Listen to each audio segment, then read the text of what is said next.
us, from my colleague Andy Hickson and me, to have the opportunity to present our project at the end of this World Conference. The project that we present here in the next roughly 1 hour provides an opportunity and a virtual platform to exchange with colleagues from all over the world, to network with them, to learn from others without having to travel and at no cost. And I hope we can make a small contribution here at the conference in terms of networking and collaboration of experts. The project is called the Anti-Violence Campus at Second Life. It's a project funded by the Kronvik program of the European Communion. Kronvik is a program that is focusing on adult education with adult learners. That involves parents, for example, that also involves researchers, professionals, and actually everyone interested in school bullying and violence. The project started in late 2008 and will end officially in summer 2011, which does not mean that we stop our activities then. We are very committed to this project, the whole partnership, so we intend to offer events also in future. The objective of the project has been to create a virtual campus and hold online activities there. But if you don't have any idea what this means, or this virtual, these online activities, do not worry, we will explain you in the next hour, and I hope at the end of the session you will know a bit more. Well, in terms of our partnership, we are 7 partners from 6 countries. As you can see here on the slide, we are partners from Germany, from Italy, from France, from England, from Spain, and from Bulgaria.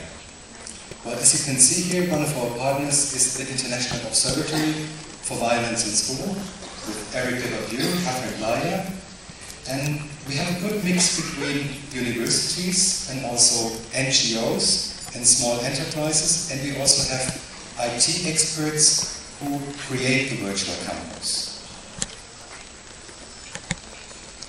Well, this is what you can expect in the next 1 hour. We first of all will explain you a bit about the background, what are virtual worlds, what is Second Life, what is the educational potential of a virtual world like Second Life. Then we come to the next part of the session where we focus on the AVC at a Cell project. We will outline you the task and the objectives of the project. Then my colleague Andy Hickson will give you a guided tour through the campus where you can get to know some of the virtual buildings we have there, some of the facilities. And we will tell you a bit about the seminars and the workshops we offered there so far. Then the next part will be about some user feedback we got, some statistics we have in the meantime, and then we will end the session by giving you an outlook about what we do at our virtual campus in future.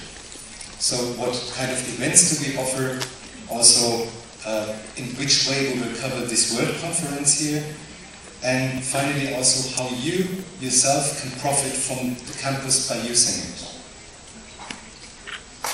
And so first of all, what is a virtual world? A virtual world is a computer-based simulated environment in which users interact in form of avatars. An avatar is a virtual representation of a person. You can see here the picture of a real person from California, and at the other picture the avatar that this person created that very much resembles herself. Well, avatars do not necessarily have to look like the real person. Often they can also take the shape of an animal, of an object, or whatever you like. Well, we made the experience that in our project, well, almost 100% of the users attended in form of avatars. But except for my colleague who used a butterfly at the beginning of the project, which felt kind of strange because we did not manage to look in a real virtual face. Well, what are the features, the characteristics of virtual worlds? Well, first of all, virtual worlds offer a shared space in which many users can interact at the same time. Another feature is that they use a graphical interface. Well, the rather old-fashioned virtual world used 2D cartoon-style images, while the new virtual world used rather complex 3D graphical interfaces. Another feature is immediacy. That means the users can interact in real time. The virtual worlds usually are very interactive. That means users can contribute content, they can change content. And virtual worlds also promote socialization and community building. So it's a very good tool to build up an online community and to interact with others. One very interesting feature of a virtual world is that many of them reproduce characteristics of real worlds, which is interesting and probably kind of funny in a way. Because you can use your fantasy to create what you want. But what people do when they go in the virtual world is they create their real life. So they create virtual cars, they build houses with virtual stairs, which is not necessary. And you can see here, for example, people also copy real cities. You can find copies of London, for example, of New York City in virtual worlds. They create very complex social systems, and you can also find quite complex economies where you can sell things and buy things. Well, this slide gives you an idea about the growing impact of virtual worlds in the past few years. But in the meantime, there are around 1.2 billion registered accounts for virtual worlds. That does not mean that there are more than a billion users, because people tend to have several accounts. But nevertheless, it shows you the growing impact, and the prediction is that this will increase in future. Well, here you can see the whole spectrum of virtual world. You can find virtual worlds focusing on almost all topics you can imagine. For example, sports-oriented virtual world, fun entertainment virtual worlds, role plays, or virtual world that simply copy social systems. Well, one of the most prominent examples for a rather game-oriented or role-play-oriented virtual world is World of Warcraft.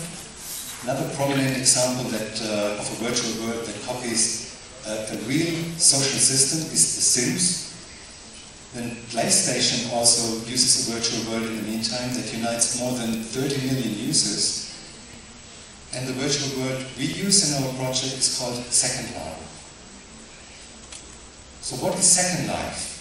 But actually, when you look to Second Life from the bird's eye perspective, it looks like a landscape. And the closer you zoom in, you can see it's virtually thousands of islands. And when you zoom closer, you can see each of these islands includes very complex buildings, facility, and everything you can imagine. Well, if you would compare it to the real size, Second Life would have around 4 times the size of New York City. And all in all, it has 22 million registered users called residents. A bit about the history and the background of Second Life. Second Life was created in 2003 by a company from California called Linden Lab. All Linden Lab is doing is providing the background. One special thing is about Second Life is that it's not a game, even if it looks like a game. Because Linden Lab, the creators of Second Life, they do not provide any plotline or task. That means you can virtually do what you want with Second Life. But the only thing that Linden Lab provides is the technical background. That means they provide the service, they provide the technical support, they provide a very complex community. That means online forums where you can interact with other users to learn more what you can do there. They also provide a set of rules, because you need rules when you have a complex world with more than 20 million users. And then the last point is quite crucial. It offers the Second Life user interface.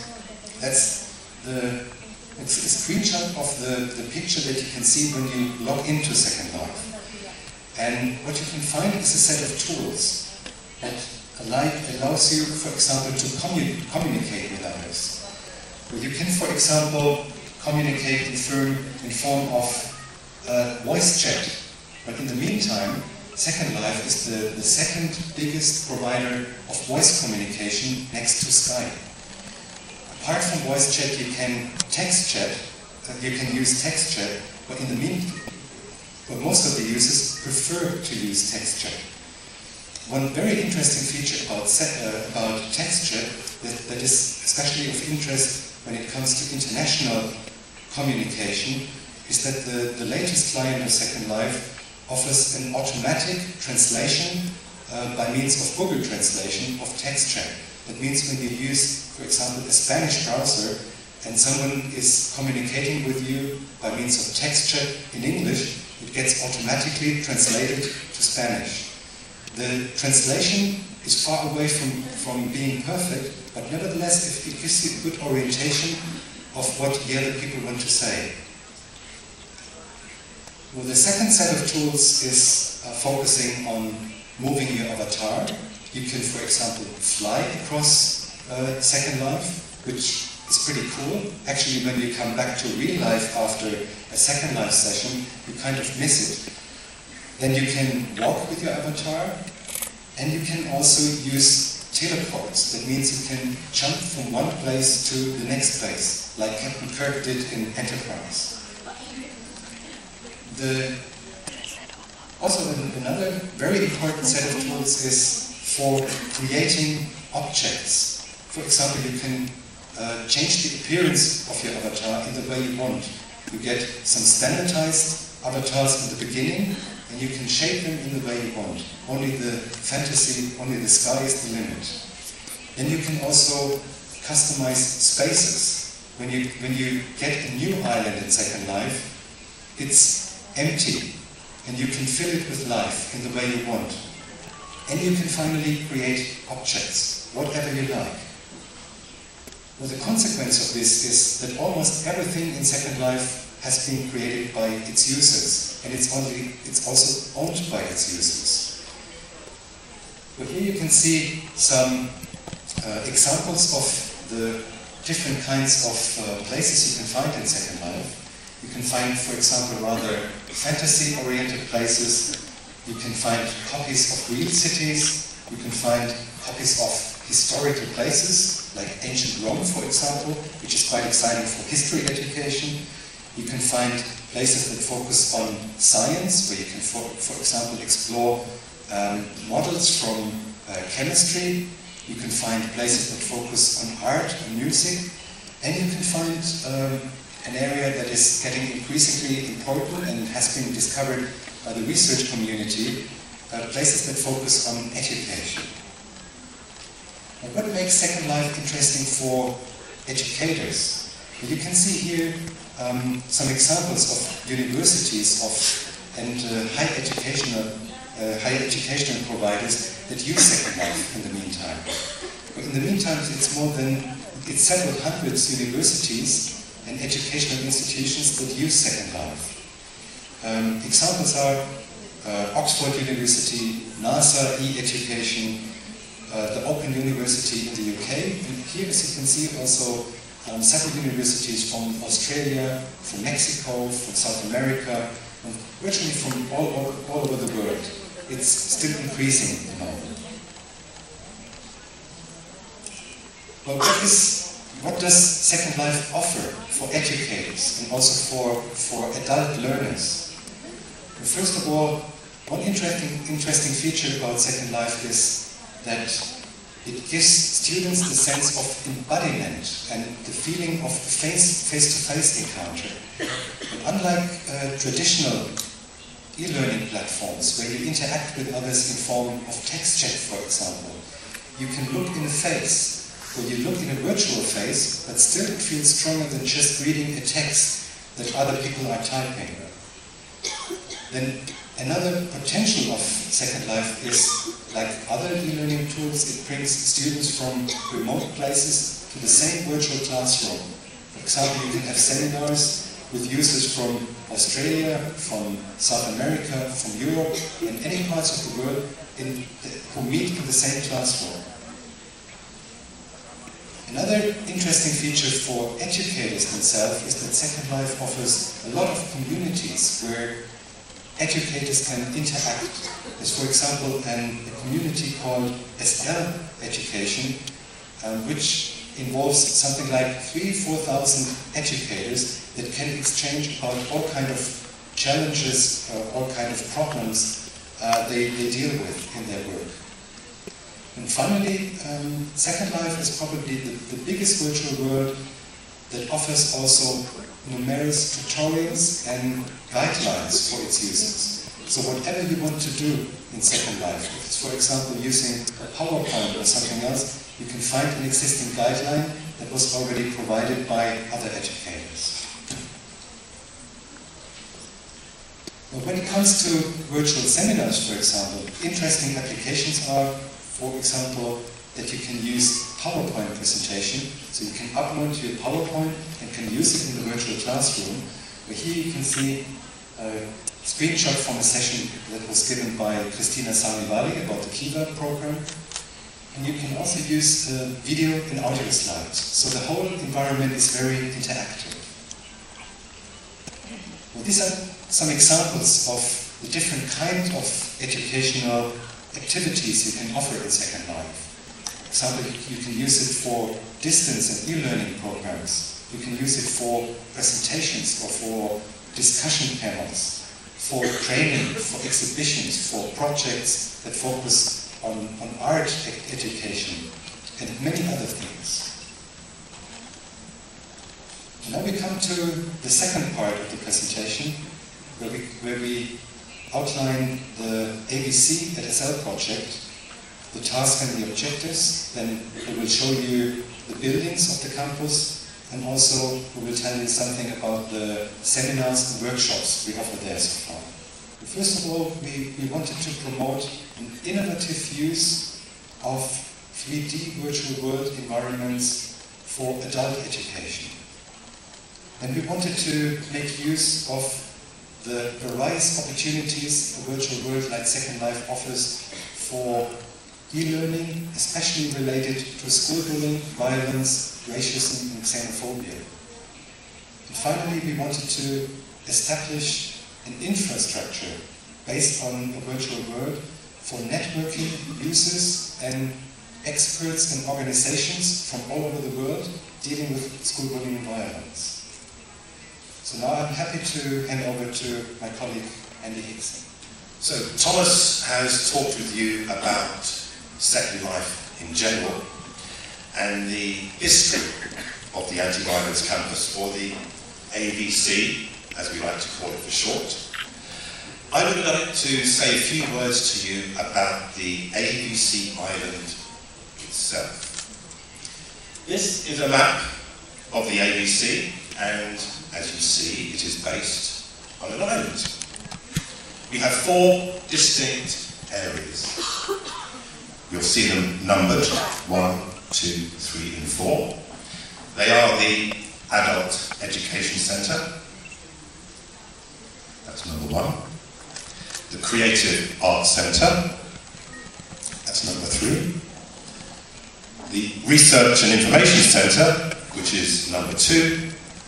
And the Exhibition Area, which is number 4. So how can we inhabit this island? How can we go inside these places? How can we interact with people in these centres? I'm going to show you how, but first of all, I'd like to introduce you to Thomas and my avatars. You'll see Thomas's avatar on your left, and mine is on the right. So, using virtual representations of ourselves as avatars, we can go wherever we want in Second Life. We have full control over what our avatars look like.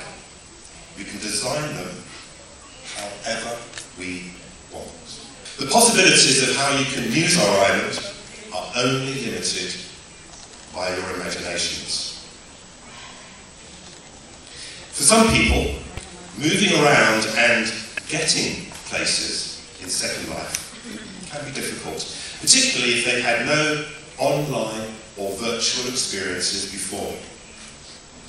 This led us to think long and hard how best to design our island, so that people could navigate easily to all parts of it. So, when people first arrive on the island, they start from a central gateway. And from this gateway, you can access all parts of the island. You can walk, following the pathways and signposts. These will take you to the 4 centres on the island. You will also have the chance to find some hidden places when you walk. Small coves, secret rooms, underwater hideaways, and even a moon high in the sky that you can go inside. If you don't want to walk, you can use one of the teleports. As Thomas told you earlier, a teleport will instantly take you to a particular place. And if you remember back to one of Thomas's slides, there's a little bit how Captain Kirk on the Starship Enterprise might ask his engineer Scotty to beam him down to a planet or to beam him back up to the ship. Now, not only will these teleports take you to a particular centre, once you arrive at that centre, they can take you to particular places within each centre. So, we can see here a map at the entrance of the Adult Education Centre. This is where you would arrive if you took the teleport from the central gateway. You can see it says you are here, and there are 3 pathways leading off from that point.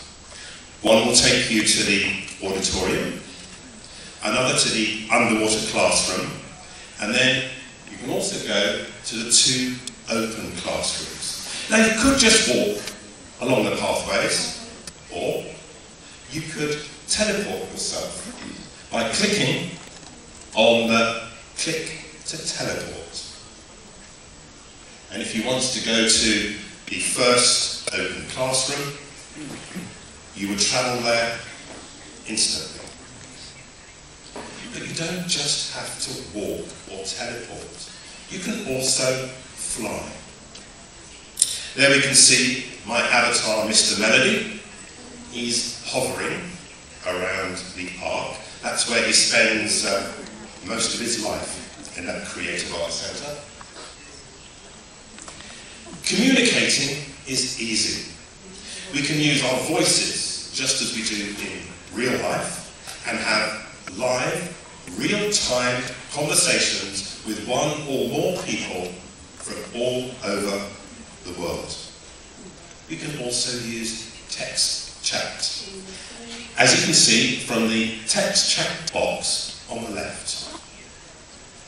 When you type what you want to say, all the avatars or all the people within the vicinity of your avatar will be able to read what you have typed. And likewise, whatever they type, you will see as well. So this way, you can have multiple conversations with all those present in the same space. But you might not want to talk to everybody. It is possible to have private conversations.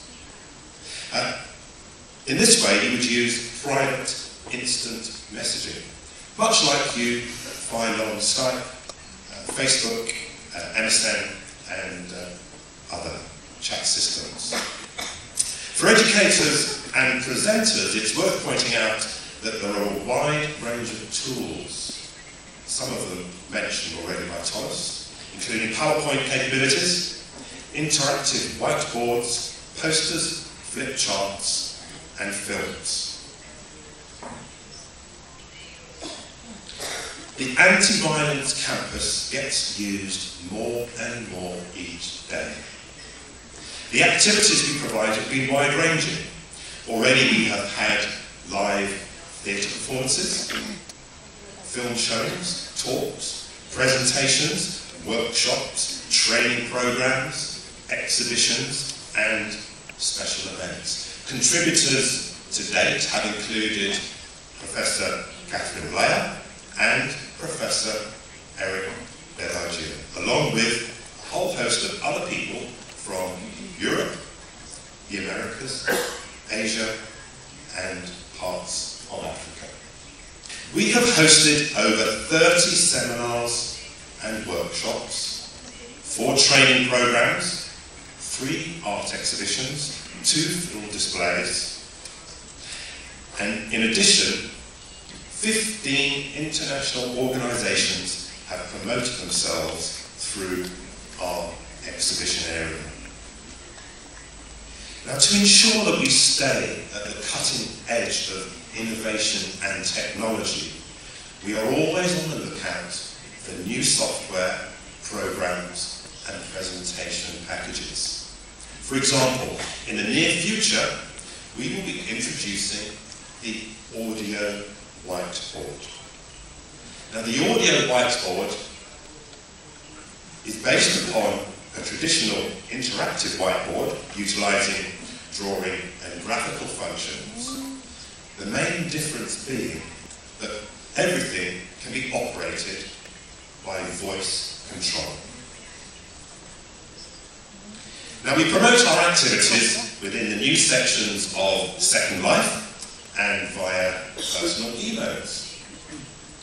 We also use Twitter, Facebook, and YouTube. For example, the AVC has its own Twitter account and Facebook page. We have also advertised in magazines, within websites, and within our own website, www.antiviolencecampus.org. On the island itself, we promote our activities with the use of Google Calendar and embedded event sections. And along with this, each centre also has its own signs and note cards about the various activities going on there. Now, using our facilities, you have the potential to present, work, or train with people from all over the world without having to buy an aeroplane ticket, booking a hotel, or even hiring a taxi. Now, this, of course, not only saves you time, money, and energy, it also lowers, if not entirely cancels out, your carbon footprint. Another thing is that if you're feeling a little lazy, you don't even have to leave the comfort of your own home. And once in the anti-violence campus, you can have free use of our laptops. So you're within Second Life, you can use the laptops to surf the web. Remember, the only limits are your imaginations. I'd now like to hand you back to Thomas. Thank you. You can see here one of the problems we faced was the difference of time zones. Well, as we mentioned in the beginning, we offer seminars in Second Life for users from all over the world.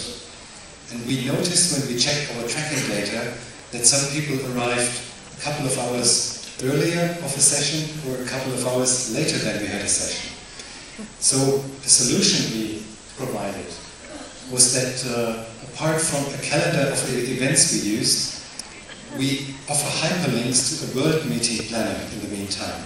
So you can find the start time in Central European time, and also the start time in each of the time zones of different parts of the world. Another problem our user faced was the technical user interface of Second Life, which is rather challenging, especially for first-time users of Second Life. Well, some of the solutions we offered are that we tried to take the users by the hand wherever this was possible. So we provided a set of guidelines, for example, to explain the users how to register for Second Life, how to create an avatar, how to find a certain classroom at our island, and also how to communicate with others. And apart from the guidelines themselves, we offer very short training sessions of just 5 minutes, 10 minutes in front of a training session, in front of the real session we offer that is related in terms of school bullying and violence. And in this short training session we introduce the users in how to communicate with others and how to move the avatars. Well, this is all you need basically for participate. You do not use gestures or other things that are complicated. All you need to know to participate at our seminars are to find the classroom and to how to move your avatar and how to chat with others. Well, one of the challenges also in a project like this, where we have to reach a worldwide audience, is how to reach the users. So what we did is something that Andy already mentioned before. We tried to use a broad variety of different channels. Well, I guess many of you who have registered for the mailing list of the International Observatory will have got our newsletters that we send out from time to time, and where we inform the registered users about the events that take place at the virtual campus. Well, apart from this, as you can see here, and as Andy already outlined before, we use a couple of social media websites. For example, we have a Facebook site where you can also find video clips from different sessions. You can find also video clips from this conference, with interviews from some of you who participated at the conference. We have a Flickr channel where we uploaded pictures from different kinds of sessions. We use Twitter, where we post short text messages just to inform the users about what is going on. And we have a Google Calendar. Well, this slide gives you an idea about the user statistics. And well, as you can see, the user statistics started to grow from October 2010 on. This is when we started to promote a bit more heavily the events that take place at the campus. And you can see 3 peaks here at the file, in the graphic, and these are exactly the time when we had the most concentration of our activities in Second Life. So what you can see in this slide is that users usually attend the campus to participate in sections. Not so much just for wandering around and exploring, but Second Life is a very interactive medium where people want to cooperate, to exchange with others. And you can see here very well that the number of users has grown constantly. But one thing we managed in our project is that we attracted users that do not have any experience with Second Life. Well, here in the graphic you can see the so-called average age of a user, of a Second Life user. And you can see the biggest proportion of users are so-called newbies, that are people who don't have any experience with Second Life before. And this trend has even got stronger in the past few weeks. So here you can see the biggest proportion of users has an account of less than 30 days. That means what we managed in this project is to attract people who attend the campus only because they are interested in school bullying and violence and in attending our seminars. Well, these are the very first outcomes of a rather short-scale students' questioning we did so far.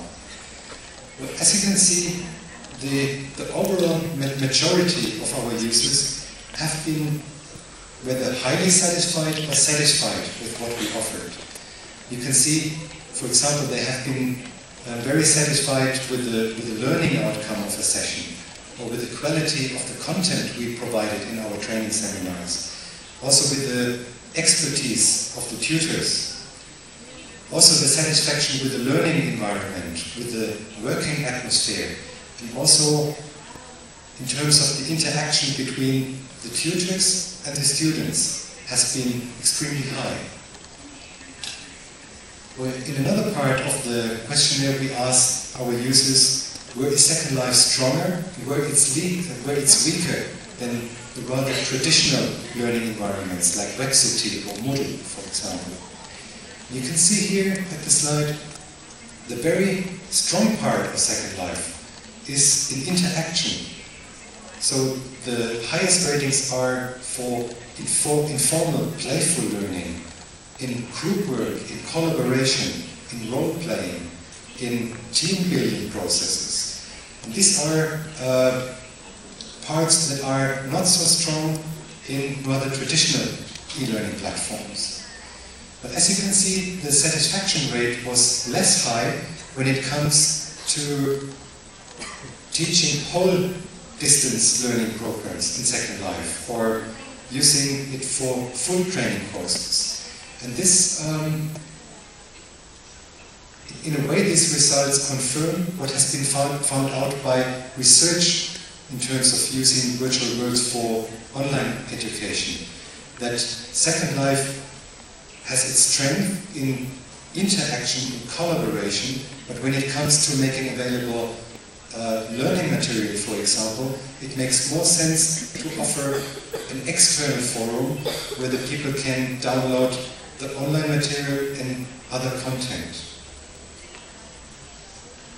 Here you can see also some characteristics, some strengths of Second Life. Well, most of our users said that learning in Second Life in our seminars was fun.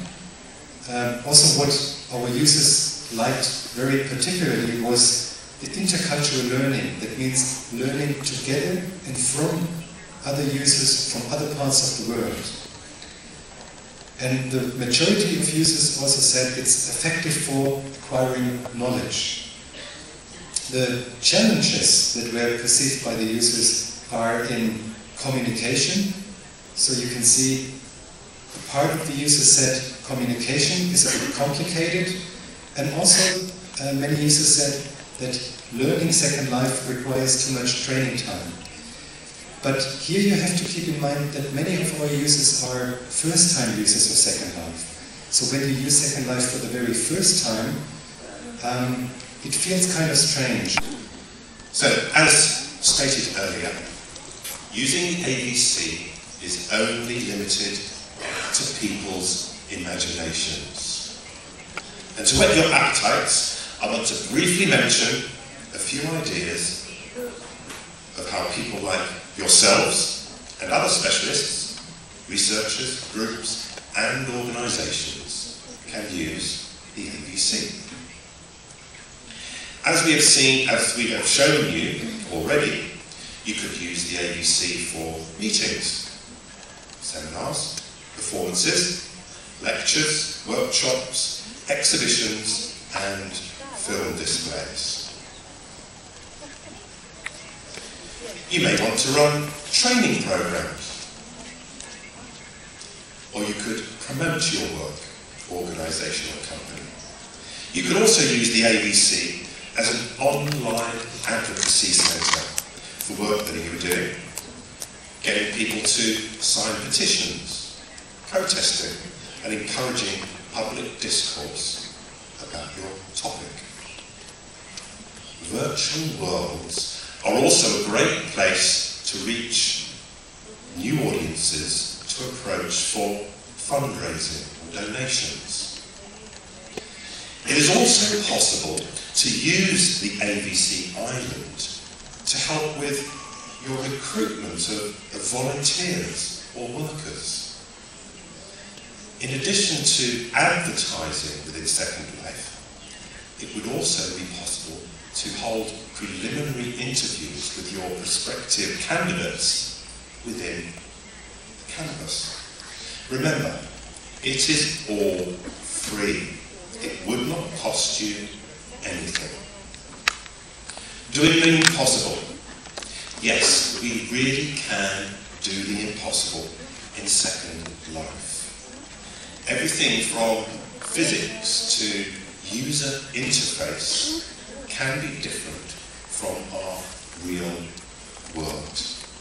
Virtual means that you can go beyond the possible. And you can even overcome the impossible. Finally, I want to mention how you could use the AVC to help overcome social problems. What happens when children or other people from all parts of the world are able to see each other and engage with a real sense of co-presence in a virtual world? What happens when people who have no voice at all in their physical space are able and allowed to speak freely in a virtual? Virtual worlds open up this possibility of having worldwide discussions on social justice, rights, and empowerment. One example I will briefly mention is with people who have to deal with varying forms of disability. The use of a virtual world can free them from what might be a daily struggle to be seen and heard. They may not be able to walk in real life, and yet in Second Life they can not only walk, they can fly, they can dress themselves, they can pilot an aeroplane, they can even walk on the sea floor.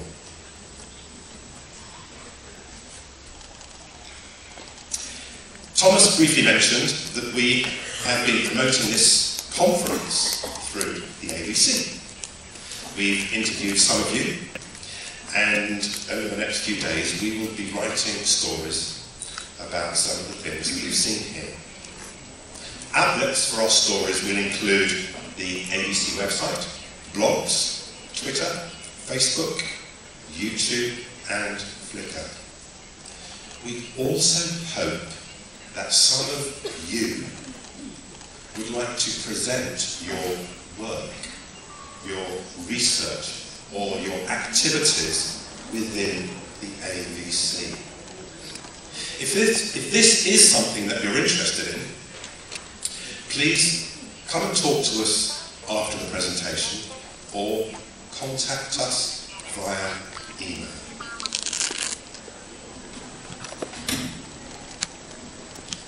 So what do we plan for near future in the AVC for the next couple of months?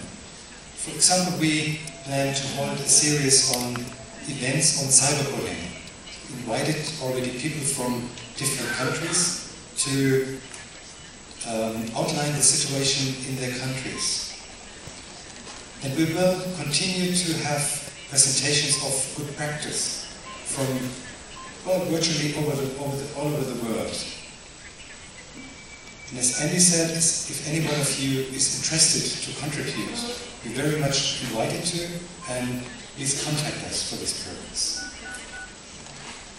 As Andy mentioned, we will invite selected speakers from this World Conference. Some of you already agreed that you will also give presentations at our virtual campus. We will continue cooperating with organizations. We just had some organizations in March that agreed to participate, to use the campus for their purpose. We will provide further workshops We will provide networking sessions where we try to bring together experts from different kinds of fields, different countries, dealing with school bullying and violence. And we also have a new project called the AVC for Kids, where we build on the experience that we made in this project, and where we create a virtual campus with the help of kids for kids, and also offer sessions for them. Well, here's our website. I will also show it once again at the end. At our website you can find a news section where you can get up-to-date information on the next events that we will offer.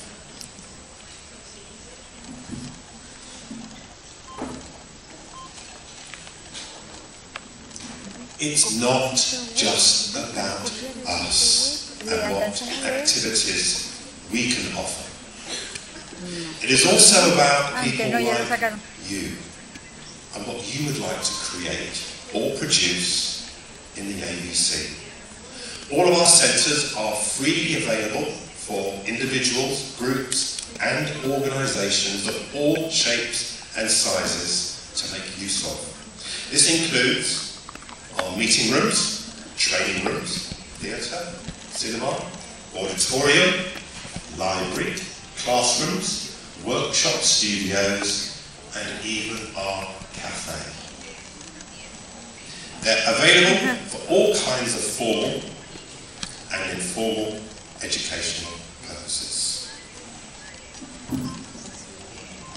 Well, I hope that we managed to demonstrate to you the vast potential virtual worlds have for e-learning and also for learning in terms of school bullying and violence.